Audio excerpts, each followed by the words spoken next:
Right, good morning, everyone. I'd like to welcome you to today's webinar on Trustee Recruitment. My name is Charlie Taylor. I am one of the CE consultants at KDLA, and I'm just going to be facilitating today's webinar. We have two great presenters and also a couple of other KDLA staff that'll be also facilitating this webinar, as well as a Q&A at the end. So I do want to encourage you to go ahead and enter any questions that you have, comments, things like that in the chat. We are going to be compiling those and holding them until the end. So if you want to go ahead and chat them in so you don't have to remember, that's perfectly fine, or you can wait until the end. Either way is great. And you'll see the instructions on the screen there if you haven't found the chat. I think everybody has. So I'll skip that. I'm looking at the list, and I think everybody that's here now has used the chat. So we're good to go there. And if you have any technical issues, feel free to use the chat for that as well, and I'll be here to help with that.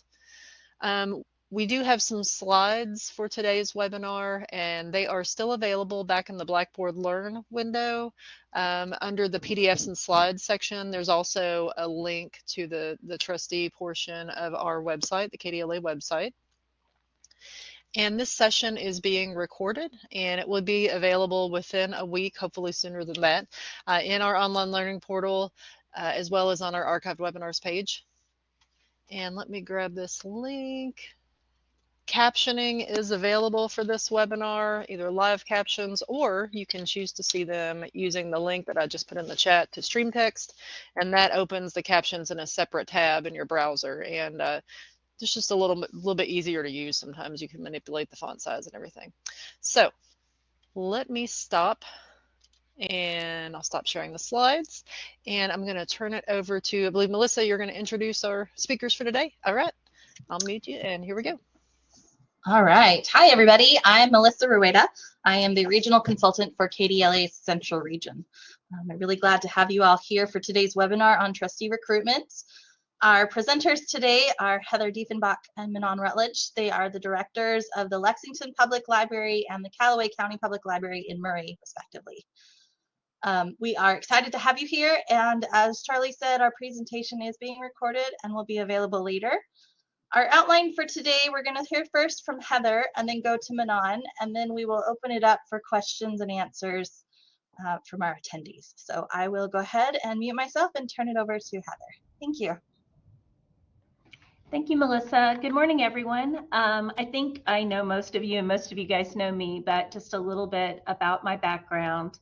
Before I became director at LPL, I was actually in Melissa's position at KDLA as the regional consultant for Central Kentucky. I think my region was a little different than it looks now, but it was Lexington, it was counties going down from Lincoln to Woodford to Scott, and all the way out to Powell and Bath counties.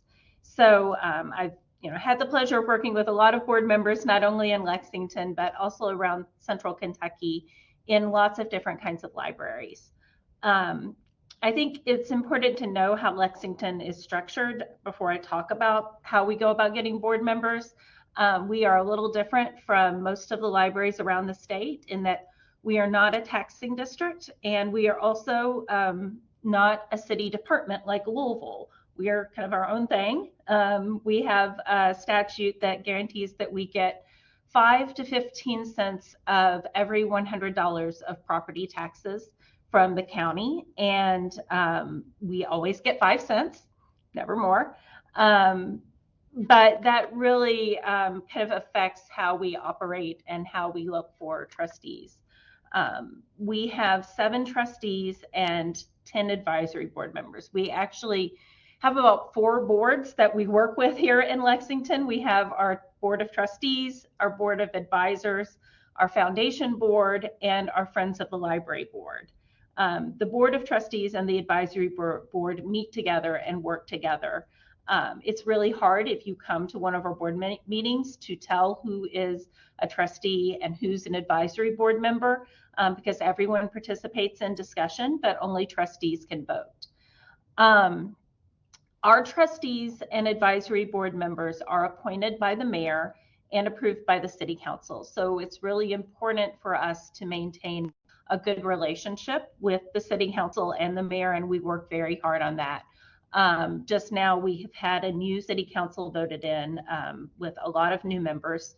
So my development director and I are going around and meeting with each of the city council members and letting them know about the great things that the library is doing, but also asking them about what their agendas are, what their priorities are, and how the library might be able to help them achieve their priorities. And we find it's a really good approach to take with city council members, to let them know that we're not just there asking for help and asking for money and asking for things, but we are there to help them as well. The city has no approval power over our budget or our operations. The only control they have over us is appointing our trustees, which can be a lot of control. Let's see. Other than that, our trustees and advisory board work a lot like most of the libraries in the state in that they can serve 2 4-year terms consecutively, and then they have to take a break for a year, and they can be reappointed for another 4-year term and another one after that. So we do have individuals who have served on the library board for a long time, as long as they take a year off, but we have a lot of new members right now as well. Now, a few years ago, we started a new process for recruiting trustees. We have always had to go through the city, and the first part of the process is to start discussing a trustee opening in our board development committee. This is a committee of trustees and advisory board members. We know that somebody's term is about to be up, or somebody has said that they're going to have to stop being on the board. So we start to look at what we're going to be looking for in a new board member. We use a board profile worksheet that helps us be aware of the makeup of our board and where we might have gaps. So things that we ask each board member to fill out the board profile worksheet, and it asks for things like their area of expertise. Do they have expertise in management, accounting, banking and trust, investments, fundraising, legal, marketing, public relations or publicity, HR, construction can be a very important one, real estate, strategic planning, and technology. It's just to try to make sure that we have lots of different areas of expertise represented on our board. We ask for age, race and ethnicity, gender, and then community connections. Are they more connected in the corporate world, disability, education, the media, political connections, religious connections, small business, or social services. We also ask for education level and council district to try to make sure that we're representing our city geographically. After we look at that, we start to see what areas we might be missing. So one area, we always try to keep someone from the financial world on our website, so we have someone who will be qualified to serve as treasurer. But we also look at council district, we look at race and gender to try to make sure we have a balanced board. After we kind of get an idea of what we're going to be looking for, we start to advertise. We've advertised on our website. We've had a lot of success advertising through social media. We reach out to groups like the Urban League, leadership programs. We have the Leadership Lexington program that I've been through, and a lot of our other staff have been through, and we've gotten board members through that. We have another program here in Lexington called Get On Board that trains potential board members. I think there are 70 different nonprofit boards and commissions that people can apply to be on through the city's website. So this organization works to recruit people who might be interested in serving on a board and gives them the education they need to be good board members. We also recruit through our other boards. We have people who have served on our foundation board, who when their terms are up on the foundation board, they might move to the library board. And that's a good way to get people who really know and are invested in your organization. And then recruitment by our current board members. You know, we try to get people who have a lot of connections throughout the community, and they have a lot of people in their network who might be interested in serving on the library board. So after we've advertised, We asked the city to give us any applications, any people who have applied to be on the library board. And our board development committee reviews those applications. Now this is the part of the process that is new for us, is we have started interviewing candidates. We started doing this a few years ago, really for two reasons.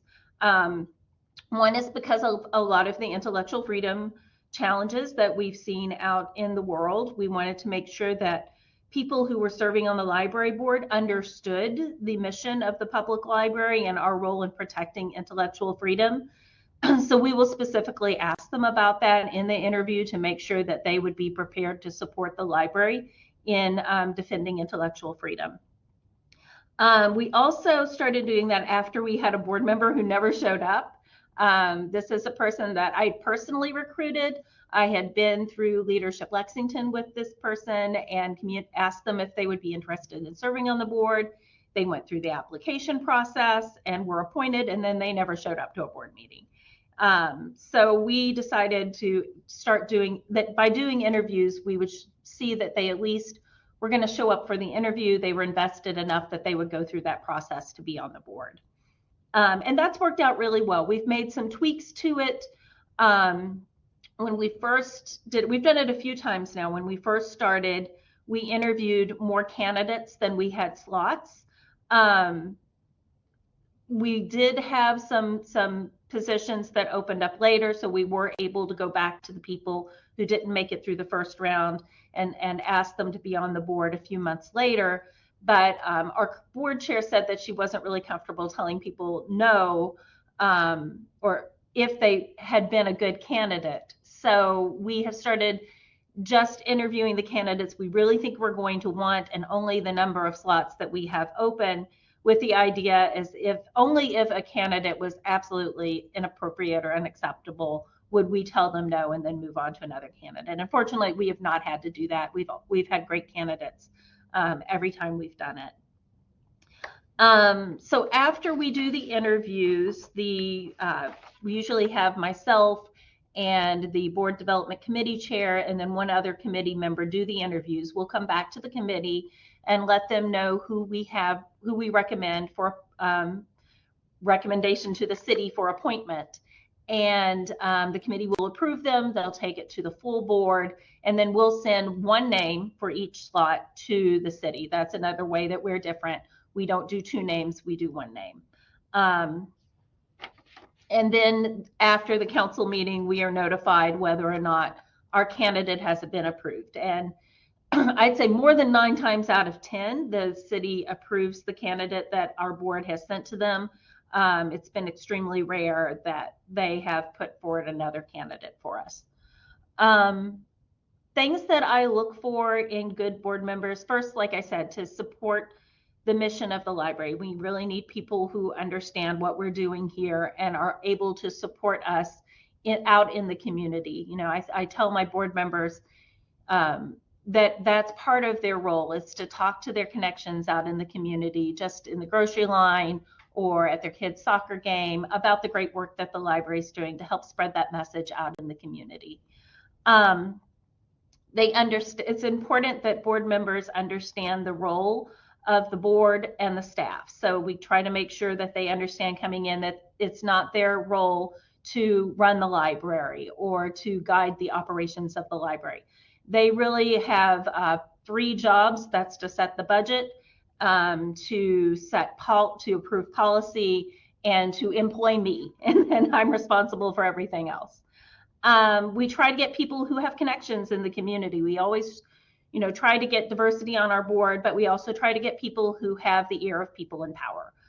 Someone who knows people on city council, someone who knows the mayor. So if we have situations where we need to be heard, we have someone who can get their ear. Like I said, we like to get people who have experience in areas that are useful to us, areas where we might not have a lot of expertise. So finance is a good one, with the changes in the statutes guiding how libraries can invest. We have recently gone through the process to hire a financial advisor for the library to guide investments. So it was important in having that, putting together that RFP, to have someone who really understood the financial world. And we were lucky to have that experience on our board. Construction is another big one. It's always good to have someone in that industry. Right now, we have someone who was actually the project manager for City Center right here in Lexington, outside my window, on our board, and he is the chair of our Building and Property Committee, and his experience is invaluable in helping us to understand and guide our construction projects.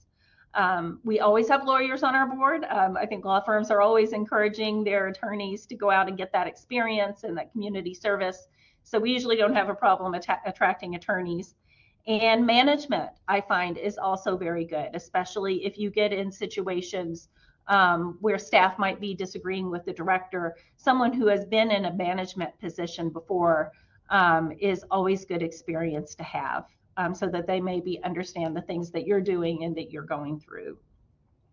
Something that, a couple of things that I don't look for, and this primarily comes from my experience as a regional librarian, is library experience. I have not had great experience working with former librarians on public library boards. And what I've seen a lot of times is that once we retire, we seem to think we know everything about every library, and maybe use our past experience to guide a situation that we really don't know anything about. Or the library world has changed a lot since that person has retired, and they don't understand the nuances of the library world today.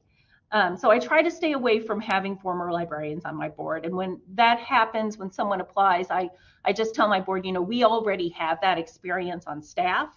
We don't really need library experience on our board. We're looking for other areas there, and that's always worked out well. I also try to avoid people who have too many connections, personal connections, to our staff.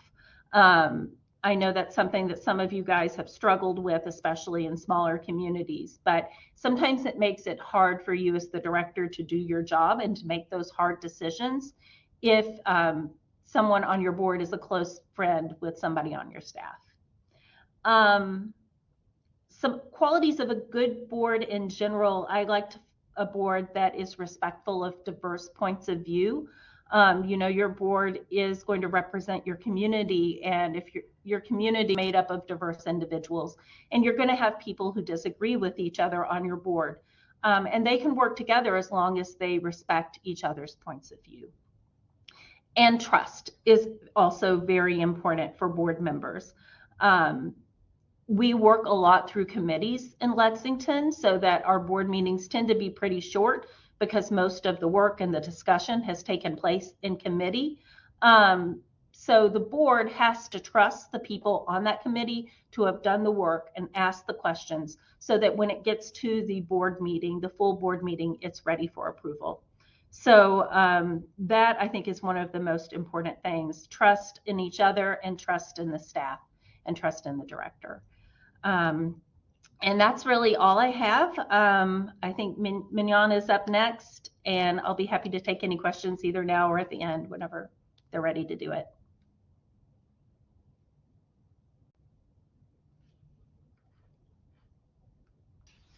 Thank you so much, Heather. I'm going to bring up Minon's slides, and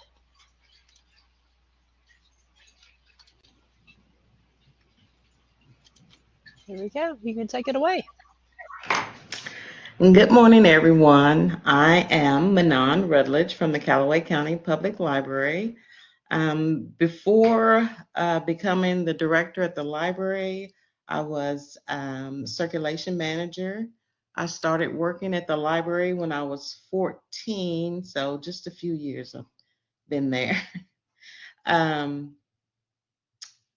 I have really been working for the public library, Callaway County, for 34 years. So our library has been through the gamut of board selection and the process and different boards. And so in early 2000, I think it was, we decided to research a process of searching for applicants. We have a 5-member board, and so they follow the KRS 173-730, and with the selection and terms for the board members. So they decided to use a process to fill vacancies of applications. And before that, the director would ask a couple of people or several people that he knew that was interested in the library if they would be willing to serve on the board, and they would say yes or no. And we'd send in the 2 names to KDLA and on to the county judge.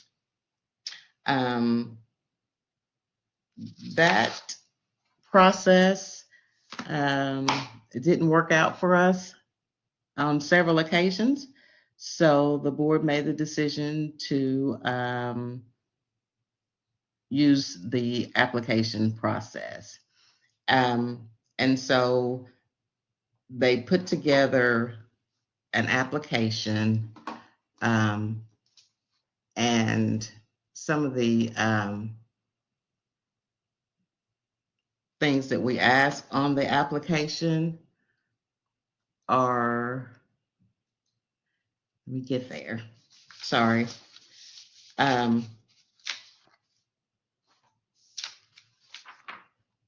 The person's address, so that we can make sure that each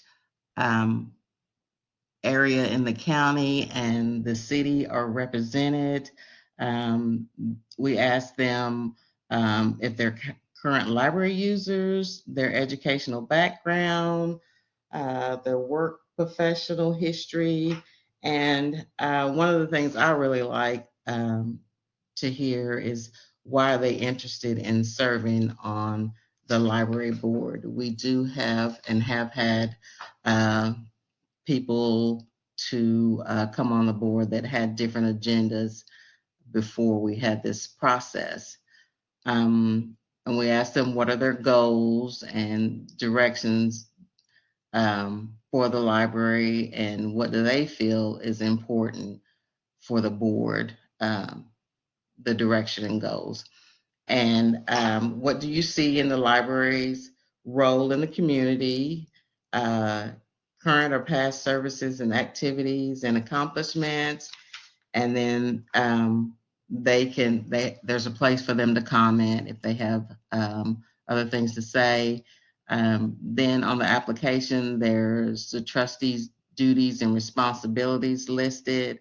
And in addition to the responsibilities and duties, we let them know that it's necessary for them to stay knowledgeable about public library issues, and they must be genuinely interested in the library, and trustees must be willing to become certified trustees.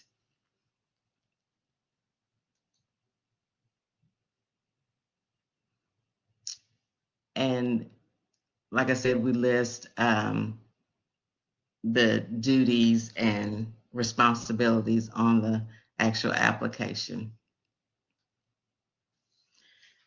So after we had the application that we felt like would be beneficial to us in choosing the trustees, we did research on the process. And so the board appointed a committee, and they researched the options for the process to select nominees for the board. And they came up with 3 options. And option 1 was to all discussions of candidates and methods of determining the nominee, including potentially using a straw poll, should be conducted in open session After discussions and or rankings, a trustee can put forward a motion containing 2 names to send to the Kentucky Department of Libraries, and the county judge executive or trustees can put forth names one at a time, on which the board shall vote.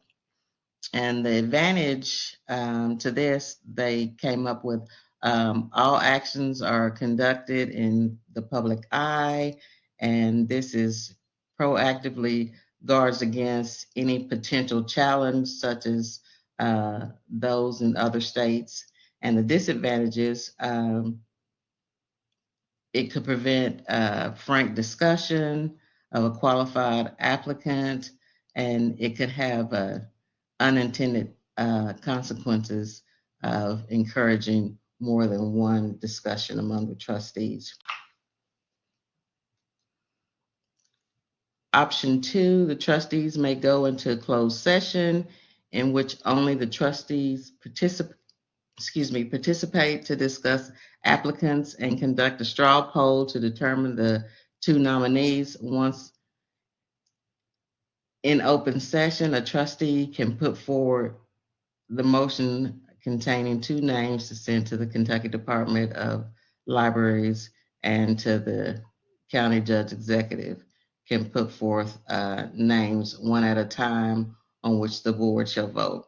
And the advantage they saw in this was using the straw poll in executive session allows for candidates ranking. Some agencies are encouraged to take such actions, such as public commissions. And the disadvantage was some state attorneys or attorney generals have discouraged the use of straw polls. And the third was trustees and trustees only go into closed session for the purpose of discussing the applicant pool, but the trustees shall not take a straw poll or otherwise rank the candidates in closed session. Once in open session, a trustee can put forth a motion containing 2 names to send to the Kentucky Department of Libraries, and the judge executive or trustees can put forth names one at a time in which the board shall vote. And the advantage of this would be this permits frank discussion in closed session about the board's self-performance and how potential nominees would fit into the board. And the disadvantage could possibly be a trustee can say one thing in closed session and the opposite in open sessions. So the board compiled a list and came up with a process of we take the applications when they decide on which candidates, they do it in open session. So when we have a board opening, we do a press release and send it to the paper and put it on our social media outlets. And it's usually a standard. The Callaway County Public Library Board of Trustees is now accepting applications for trustee positions. Applications may be found online and are addressed, and we have them at the front desk, complete and mail them to the director at 710 Main Street, or they can send it to an email that we have set up.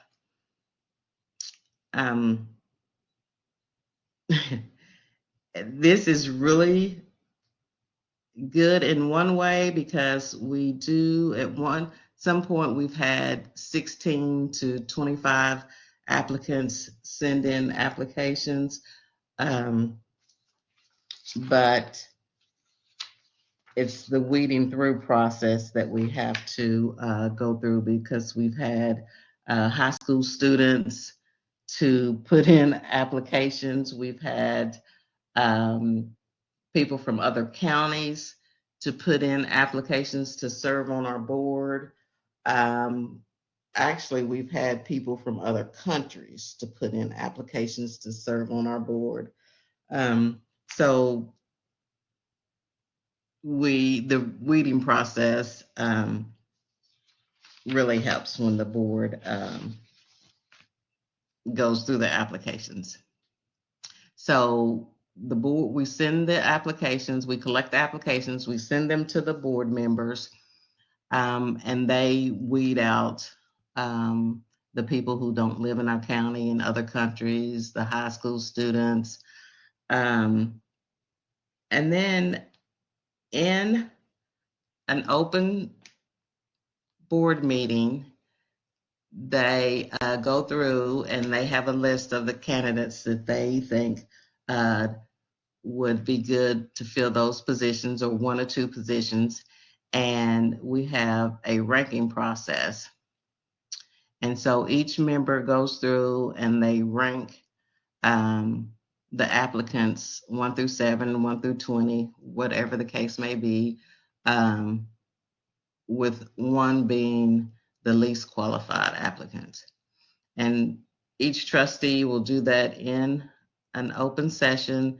They will sign it, and we go through and list all the candidates and their rankings, and the 2 with the highest account are the 2 names that are sent forth. So we have the vacancy, we advertise, we review the applications. The board then invites the candidates to come and speak at a board meeting. And then they have an interview process and the selection is made. And that's it. Thank you.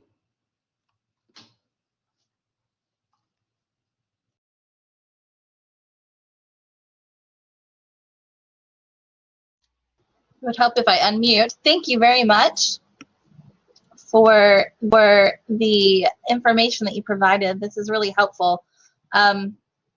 I would like to turn it back over to, well, I don't know. Charlie, do you have to do something to set it up so that people can chat? Oh, okay, chat in the questions. Perfect. So go ahead and throw your questions up.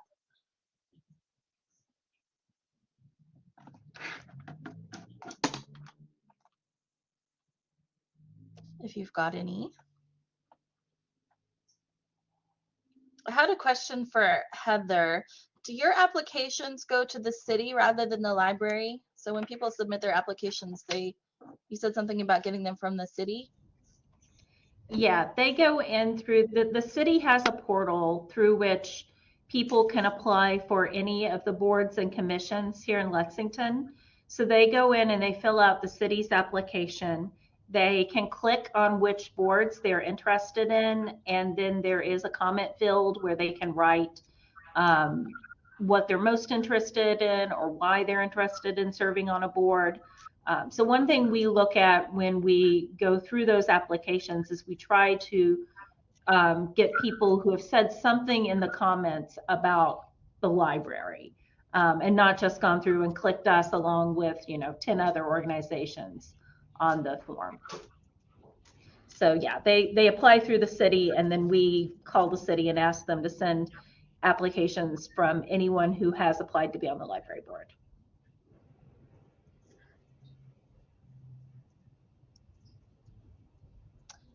And there's a question for Manon. Do all eligible applicants get an interview or just the ones rated the highest? Just the ones that are rated the highest. Okay. And then Justin had a question, how does a board determine its size? So in most of Kentucky, that is determined by statute, actually. So there's something that says it's basically a minimum of 5, and then if you have a larger county, I think there's something that says, you know, if you've got a combined with multiple counties, it's in statute, but for most libraries, it's capped at 5 for the board itself. If you have an advisory board, then that kind of, they set their own thing, but.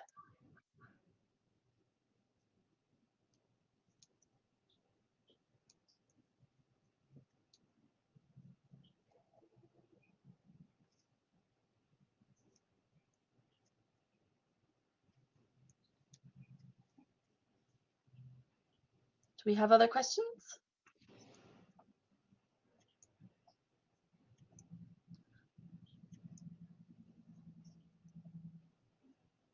Okay.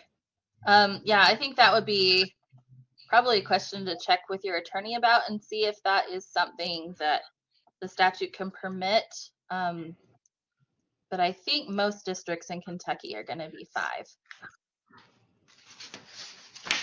I know Heather has more, and I know that Boyle County has more, but they're kind of a different animal, a very different animal. And then Louisville probably has more too, but I don't know about, like, I think even in northern Kentucky, those big counties up there by Cincinnati have 5. Yeah, I think you're right. I think it is determined by the statute. I know of a library in Western Kentucky that reduced its board a few years ago. But it was, again, not a taxing district, so I think it was under a different statute than a lot of the libraries. It's the one I'm thinking of. They're still a pretty big board. Yeah.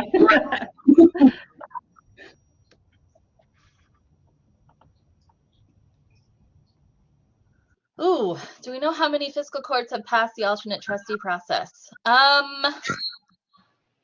We probably could look that up. I mean, I think there may be counties that we don't know that they have passed it yet, but I know we've got, I don't know, how many do you think, Amber or Chris? I saw you in here. I think that as of the last time Nicole shared with us, I want to say it was 6 or 8, but there may be some that haven't reported.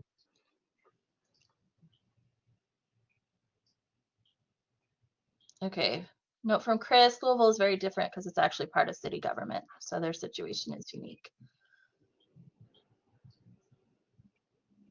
So I'm curious, how many of you have a trustee nomination process that uses like an application, or is this something you're looking to, I mean, we're going to encourage, just bringing it up with SB 167, we are going to encourage libraries to have applications or to build a pool of candidates, especially if your library is in a district where the fiscal court does pass that resolution. Because the second step of that process, if the fiscal court or the CJE rejects your candidate, is that KDLA has to nominate. And since it's impossible for us to know everybody in your region, we'll ask you for lists of people, and it's helpful for us to have an application.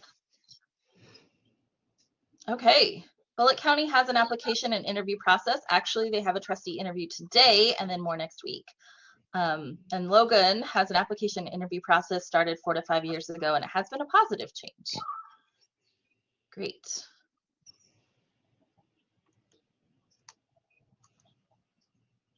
So if you would like to share your applications, that would probably be wonderful. If you want to send them to either me or your regional, and we can kind of put them together. I don't know. That may be something if you're interested. I'm not sure. Or if you wanted to share it on the director's list, that may be something too. So McCracken has 2 rolling off in July. They're looking to build a pool. Don't have an official process, but would love to start one.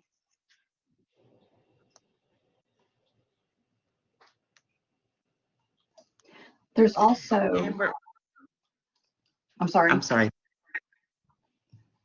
Go ahead. I was going to say that we have in the past, when we didn't have enough applicants or applicants that we felt would be a fit, we would go through our old applications and call those people to see if they were still interested.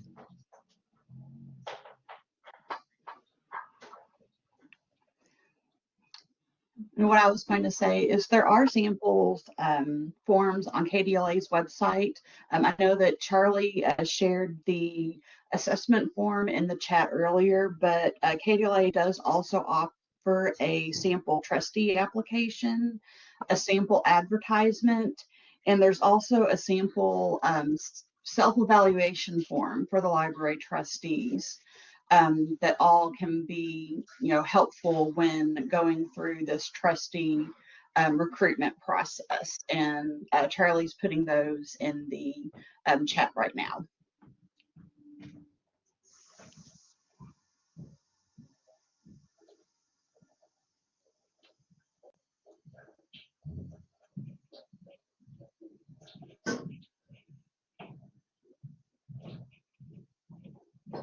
Do we have other questions?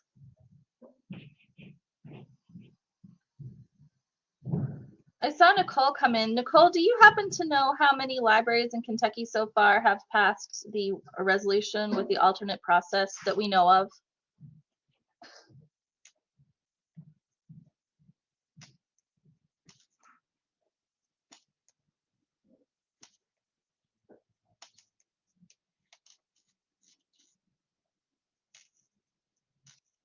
About a dozen. Okay.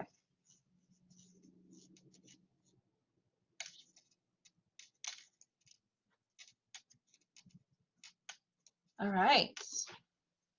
Other questions or comments? Ooh, good question. Does anyone have much success in getting younger people to apply for trustee positions? I'd say we have. We have a lot of younger people on our board right now. I think a lot of them came through advertising on social media, and then we get some of them through the leadership programs that I mentioned. Leadership Lexington has been a good way. We usually put at least one library staff member through Leadership Lexington every year, and they are able to make connections through that program with younger people. It's usually younger people who are participating in that program. So we have gotten candidates through that.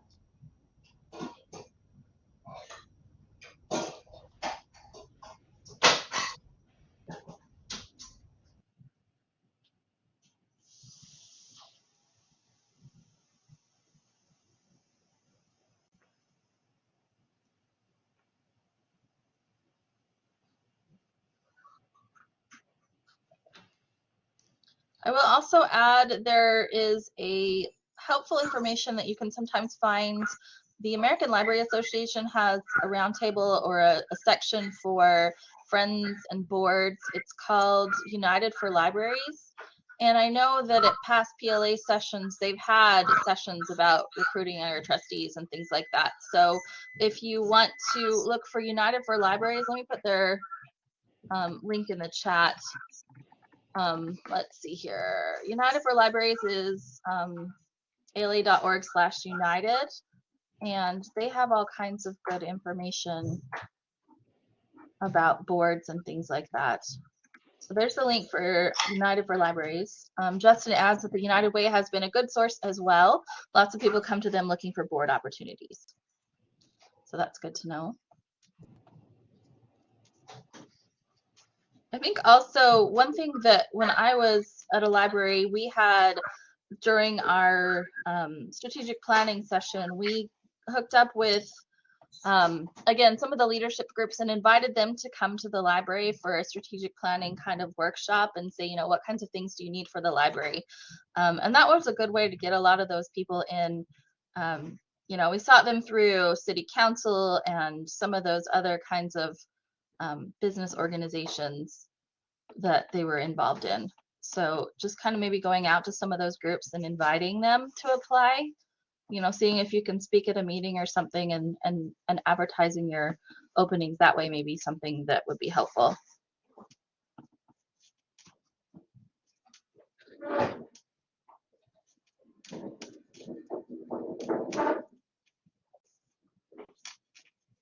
All right, other questions?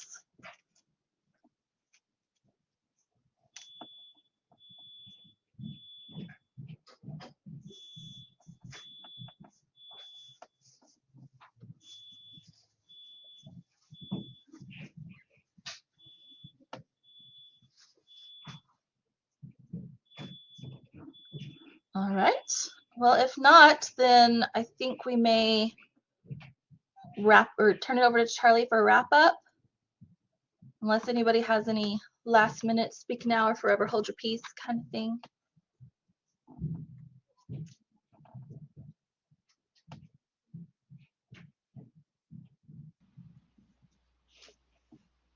And I'll be glad to go ahead and move forward with the wrap up. And if y'all have questions, go ahead and continue to chat in. We won't cut everything off in the next minute or so.